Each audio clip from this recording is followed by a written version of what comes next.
आपसे कोई आपकी खैरियत मालूम करे, आपसे आपकी हालत पूछे तो आप लोग कहा करें अल्हम्दुलिल्लाह हम ठीक हैं। अल्हम्दुलिल्लाह का लफ्ज़ साथ ज़रूर इस्तेमाल किया करें। दोबारा से बताएं, कैसे हैं आप सब?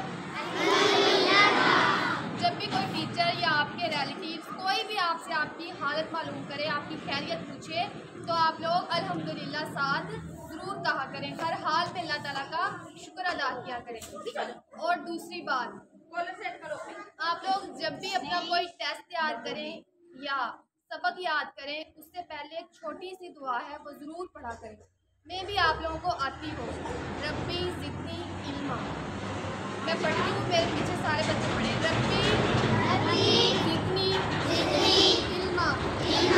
ऐ मेरे रब मेरे इल्म में इज़ाफ़ा फरमा। आमीन। अल्लाह पाक आप लोगों को हर तरह की कामयाबी अता फरमाए। आमीन।